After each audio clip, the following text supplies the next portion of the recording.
फैसल चौधरी साहब, तोशाखाना 2 केस और GHQ हमला केस भी है, और ये अलीमा बागी जो है, अलीमा खान साहबा जो है फरमा रही हैं कि एक और केस में सज़ा जो है वो देने का फैसला जो है अभी आ सकता है। देखिए, इससे पहले जो मैं ये तालिबान से गुफ्तगू की बात हो रही थी, उस पर मैं ज़रा ये जवाब देना चाहूँगा कि फिर अगर फेडरल मैंडेट है, बिल्कुल है, टेररिज्म या फॉरेन अफेयर्स होता ही फेडरल मैंडेट है, तो अब मौलाना फजल रहमान साहब को भी तो भेजा गया था काबुल में, हाँ, एज ए एनवॉय भेजा गया था ना। ठीक है, तो अगर अब मौलाना फजल रहमान साहब की को मैंडेट दिया जा सकता है तो अली मीन भी जा सकते हैं, और अली मीन भी अगर वहाँ पे अली मीन के अलावा कोई भी बंदा जो कि वहाँ पे आपके रिलेशंस इंप्रूव कर सकता है, तो आप उसको क्यों नहीं यूटिलाइज करेंगे। और वहाँ पे जो अफ़गानिस्तान और का जो मामला है, वहाँ पे अक्सर जो मामलात हैं वो किसी और तरीके से होते हैं। वो कतर में भी अमेरिकन जो है वो बैठे उनके साथ, हाँ, कतर में बैठे ना, तो फिर हमें क्या एतराज़ है, और दुनिया को क्या एतराज़ हो सकता है अगर हम उनके साथ बात करें। नहीं, गवर्नमेंट ये कहती है कि अली मीन गंडापुर जो है वो उनकी लाइन और होती है, स्टेट की लाइन और होती है, इसलिए नहीं, स्टेट की लाइन से हटके कोई भी बात नहीं करेगा। ये पहले बात देखे ना कि अगर वो वहाँ पे जाते हैं तो स्टेट के अलावा, स्टेट इंटरेस्ट के अलावा क्या बात करेंगे। हाँ, ये तो नहीं हो सकता ना कि आप एक अलग बात, वो तो यही कहेंगे ना कि आप अटैक ना करें, आप TTP को रोकें। इसमें स्टेट इंटरेस्ट कहाँ से हर्ट होगा? डेफिनेटली नहीं होगा।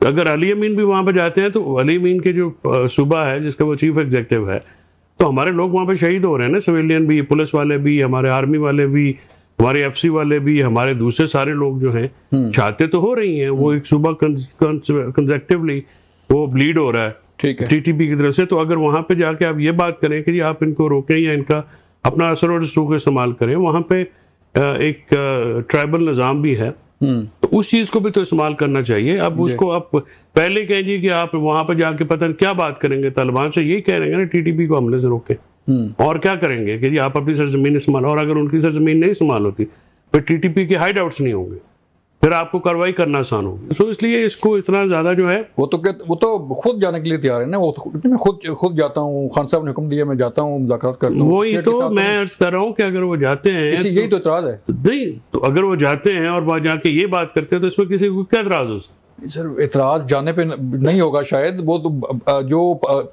लाइन इख्तियार करना चाह रहे हैं वो है ना कि क्या लाइन इख्तियार करना, सूबा खुद डायलॉग करे। सूबे के पास इख्तियार नहीं है। यह है कि मैंने अर्ज किया कि सूबे का एक चीफ एग्जीक्यूटिव है, फेडरल हुकूमत के साथ जाके अगर आपका सफीर भी वहां पे बैठता है और वो भी जाता है, मौलाना साहब तो किसी उनका कोई मैंडेट नहीं था, उनको भी तो भेजा था ना आपने, किसी वजह से भेजा था। जब आप वहां पे मैं वही अर्ज कर रहा हूँ कि आपको एक चीफ एग्जीक्यूटिव के जाने पर एतराज नहीं होना चाहिए। अगर वो स्टेट की लाइन लेते हैं, स्टेट का मौकफ अपनाते हैं, ये तो आप पहले ही जाके कह रहे हैं ना कि जी उन्होंने, वो किसी के कहने पे चले जाए, उनका सूबा है, ज़रा KP हुकूमत है, इमरान खान साहब उसमें कंसर्न है कि भाई हमारे बंदे जो हैं वहाँ पे फोर्सेस की शहादत हो रही है, पुलिस भी, सिविलियन फोर्सेस भी हो रही हैं, आम लोग भी हो रहे हैं, तो इसको रोकने के लिए जो डिप्लोमेटिक एफर्ट होनी चाहिए वो होनी चाहिए। राना साहब, आप कुछ कहना चाह रहे थे?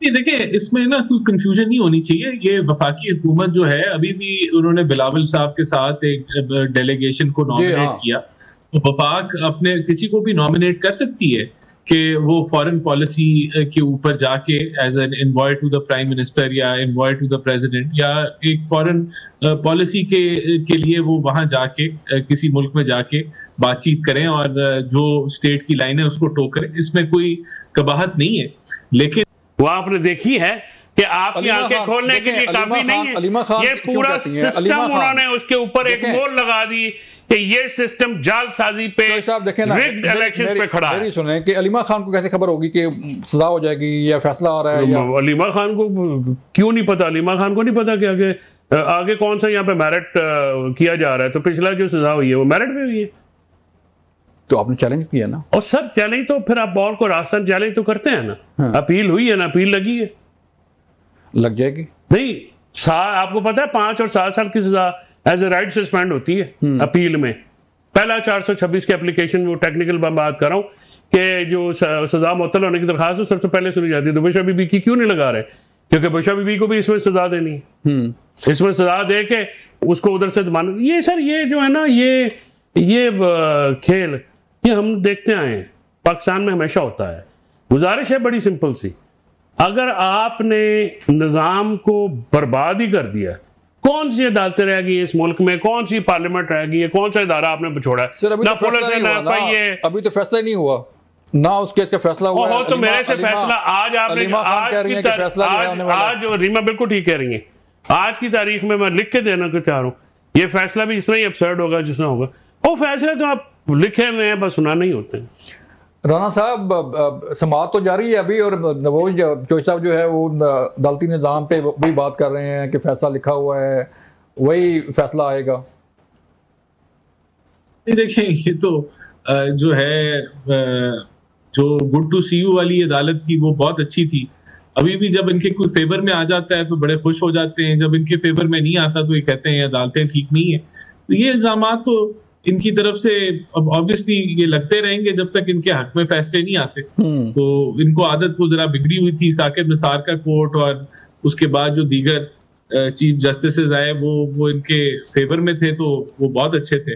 तो मैं समझता हूँ ये तो इस पे मैं क्या कमेंट करूँ, अदालती निज़ाम है, अदालत आइन के मुताबिक चल रही है और बिल्कुल इनको रिलीफ भी मिली है इसी अदालत से। बहुत सारे केसेस जो कि मैं भी समझता हूँ, जिस तरह इज्जत का केस था, वो एक फैमिली डिस्प्यूट था और उनके जो एक्स हस्बैंड थे बुशरा बीबी के, उन्होंने उसको इनिशिएट किया था, तो वहां वो गलत था, वो उनको रिलीफ मिल गई उधर। तो देखें, यहाँ उनकी ओपन एंड शट केस था, वहां पकड़े गए चोरी। केस तो अदालतों में है और अदालतों ने फैसला करना है, लेकिन तहरीक इंसाफ की, जैसे खान साहब कह रहे हैं कि आदतें शायद खराब हैं